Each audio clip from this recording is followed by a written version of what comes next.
So behind me is my buy-to-let property that I've owned for the last 8 years with my partner, and last time I was here, stood awkwardly on a busy road in front of it talking to a camera, I was trying to sell it. But now, just a few weeks later, I think, or I'm fairly certain, that now that isn't going to be the plan, and the plan is going to be that we re-let the property. This whole thing, this whole project, this whole journey really hasn't gone to plan, but I think the story is interesting. So in this video, I'm going to quickly recap the story for anybody that is new, explain why I am likely to be reletting this property, and in the interest of transparency, sort of the principle of this channel, I'm going to talk to you about all the numbers behind that decision as well. So here's the quick backstory then. So as said, I've owned this property for the last 8 years with my partner. We had the same tenant for pretty much that entire time, and we also never increased the rent during that period as well. The tenant was great, looked after the property, always paid us on time, so we just left it as it was. And then towards the end of 2025, she gave notice to move out because she was buying her own property, which was great for her, but it meant that we had an empty property, not really any certainty on what to do with it. And leading into this point, in the last 2 or 3 years, the property had a lot of maintenance that was unplanned. So we had to put in a new boiler, which is lovely, I'm sure you'll agree. We'd had a couple of roof repairs, one quite significant, here's a tile for a visual prop, and that just meant that we were weighing up our options, having spent just over £9,000 in those 2 or 3 years on maintenance. And so, as part of an attempt to simplify and de-stress our lives whilst pushing ourselves forward financially, we thought about whether we should sell this property and then, with the equity that we had in it, either putting that money into the stock market, so other investments, or paying down our residential mortgage. So we had multiple valuations carried out on the property, coming in between £130,000 and £180,000. So at the midpoint of that, it was enough incentive for us to put the property on the market and see what happened. 1, 2, 2, measure twice, cut once. Back in 2018, we had paid £100,000 for this property, putting down £25,000 as a deposit and then borrowing £75,000 on an interest-only mortgage from the bank, which meant that there was enough room in there for some capital growth, as well as, of course, the rent we'd received during that time as well, to make it encouraging to put it on the market. We put it on the market for offers between 140 and 150, and then have since dropped it for offers between 120 and 140, or offers over 120. I can't remember exactly what the listing says at the time of recording. We had one offer of 130, which I accepted, and the seller then kindly withdrew the next day, and then one offer of 120, which I declined. We've had loads and loads of viewings and lots of mixed feedback, and I guess if you've got your finger on the pulse with the UK housing market right now, I don't need to tell you the what's going off there. It's messy, it's difficult, and slightly turbulent. So now here we are. I have used the excuse to buy a lump hammer and a chisel to try and remove this plinth from in front of the fire, but we essentially haven't sold in nearly 3 months now, and we're having to rethink the plan. So since I recorded the last video on this channel about this property, it has still been advertised. We've had a few viewings, nothing really too meaningful, and we do have a few more booked in the week or two to come, but that's the decision we've made. We've made the decision to keep it online for the next 2 weeks for sale, but if we don't get anything meaningful in that time, i.e. a serious offer that we'd consider, then we're just going to relet the property. Hence why I'm here today doing my best DIY Dan impressions, try and get it spick and span, doing a few jobs that I'd left because I thought, well, we're going to sell it anyway. If we are going to relet it, I'd like to be on the front foot and get things booked in so that it can be online as soon as. The big factors in my mind when I'm making this decision are things like the holding cost or burn cost of keeping this property empty, untenanted and unsold. It's about between £600 and £700 a month, which does add up when you start stacking up the months. And that's a combination of mortgage, council tax, rates, just keeping the lights and heating on essentially. And that combined with the opportunity cost of not renting it out because I have a sale in mind, missing out on a few £100s a month of revenue, and at the minimum covering those costs is in my mind. And then the third factor is just the state of the sale market at the minute. When we went into this, we weren't driven by any market conditions. We were driven by the tenant moving out. We made that decision then. And in the space of a few quick months, the whole industry seems to have changed somewhat, and their selling seems to be so much harder now. Whether it was happening before then, I just didn't know about it potentially, but we've definitely not felt it until now. So I think if I was to have to sell it now and to take a really low offer versus what I would have hoped for the property, it's just not worthwhile for me. I think if I was to have to pick one reason as to what is the main reason why I'm going to put this property up for rent, it is probably the burn rate, the holding cost. One of my main rationales for putting the place up for sale was to, as I said earlier, reduce our life stress and try and make our financial life less complicated. But if I'm to hold this property, it does the opposite of that. It increases life stress. It makes our financial life more complicated in that I'm just throwing away essentially £600-700 a month. Now, this place has already been empty for 4 months and it has been advertised for 3 months. So I feel like I've given it a good shot. Have heard from landlords in the comments in these videos in the last few weeks that some are just holding out until properties sell. I mean, I could probably give it another few months, but I just think I want to draw that line sooner rather than later and not have it drag out into summer. If I can get it relet and worry about it in a year or two, then that is more tempting to me at the minute. The thought process behind this decision over the last few weeks, though, has really changed quite quickly for me. At the beginning, it was a decision. Shall I sell it? Shall I rent it? Here's some pros and cons. Whereas now, a few weeks later, it feels very much like this is the only option. On the one hand, I've got to keep the property empty, keep it up for sale. At some point, it would sell. However, in that meantime, in the interim, how long is it going to be? 6 months, a year, longer, who knows? You're burning a few £100s a month, adding up to several £1,000s. You're then on the flip side, okay, well, if you want to sell it faster, you could put it through an auction or you could take a lower offer. Yes, it is then sold and I've removed that stress, but at what cost? Like at tens of thousands of pounds cost versus what I was hoping the property was going to be worth. And I know it's only worth what somebody was going to pay for it, but having looked at like comparable sales 2024, 2025, now is, I think, a bad time to be selling. It therefore leaves me with only one option really, is to re-let it, because that's the only way that I don't have that burn rate. It's the only way that I don't sink loads of what I think is lost in the lower sale price. So it's like, well, I've got to do it rather than making a decision to do it. And I know that some people might watch that sort of statement and say, oh, what a greedy landlord. But the reality is that it took Mrs. Compounding Project and I years to save up to be able to have this investment opportunity, and then years of work to maintain it and manage it. And if we were to sell it and sell it for a good price, that is life-changing to us in both our investment journey and our just normal life journey.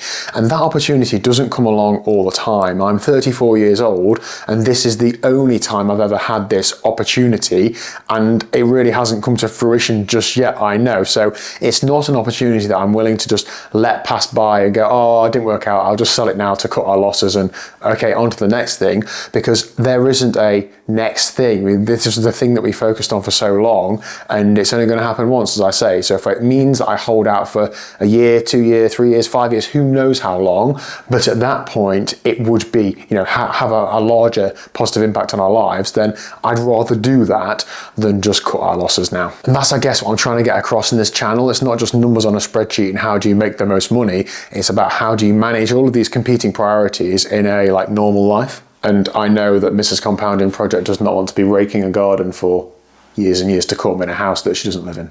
Now, I've only been documenting my investing journey a few weeks on this YouTube channel, but already I'm so grateful for. I've had lots of excellent input from experienced investors, property owners, all commenting on various things I've put on the internet.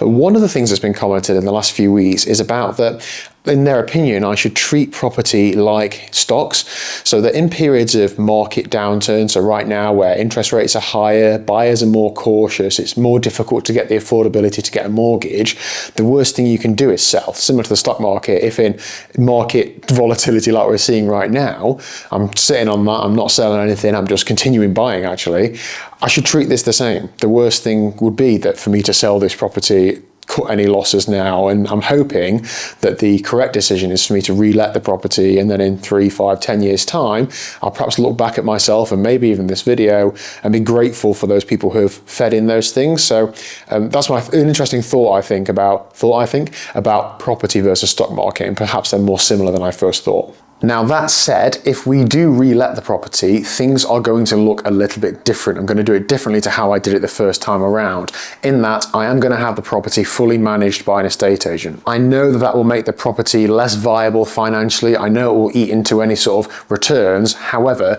if I look back at my objectives for selling this property, it was to reduce stress, remove complexity. If I'm to re-let it and manage it myself again, I'm just reintroducing those two same things. Whereas if I am to get an estate agents to do it, then I'm still, even though I'm not selling the property, I'm removing those two things, or to a large extent removing them.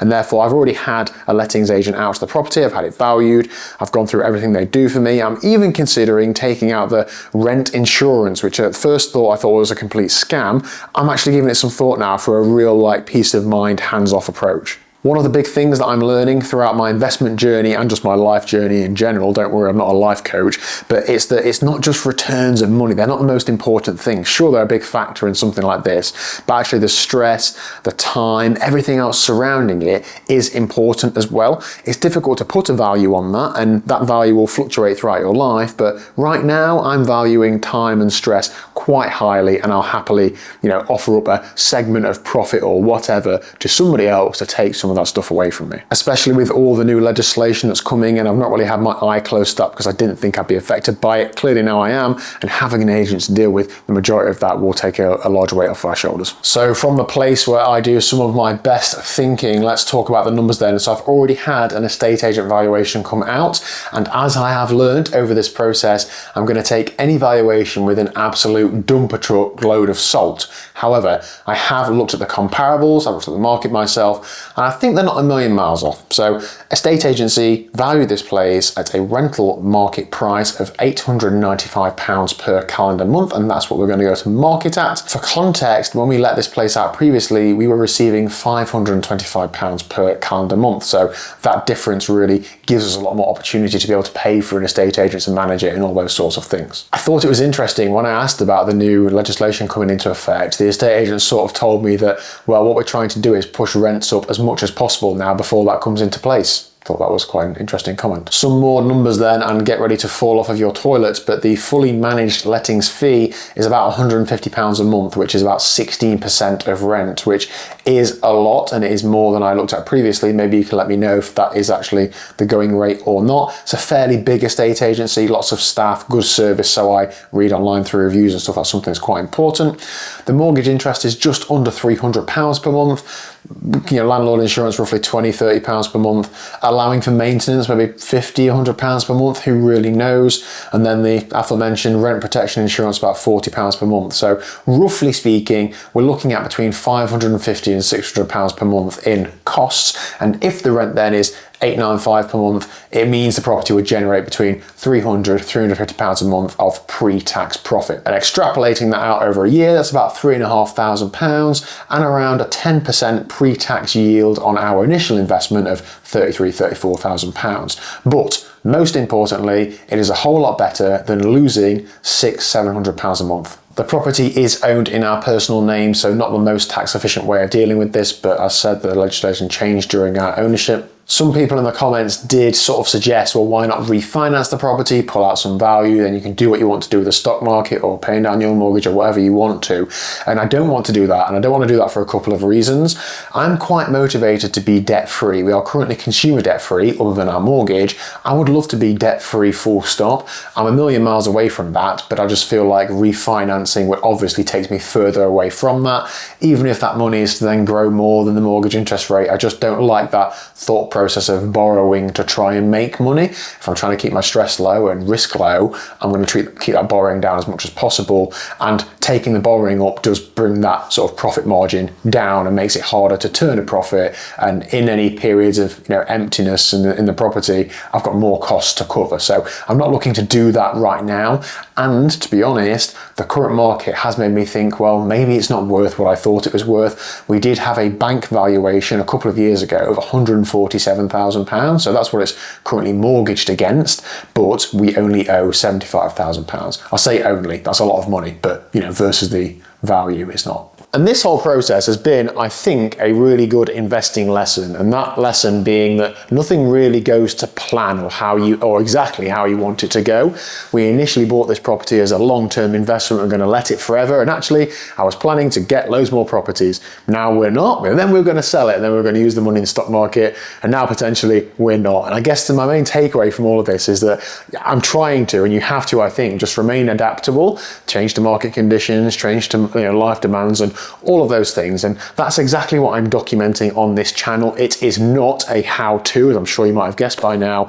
I'm just trying to pick a camera up and show you what's going on behind the scenes as somebody in his mid-30s trying to develop themselves financially, but potentially being on a bumpy road along the way. So I'll continue to document this specific story on this channel. I cover my stock investing and other things as well. So if that interests you, please do hit that like and subscribe button down below. Thank you very much for the support.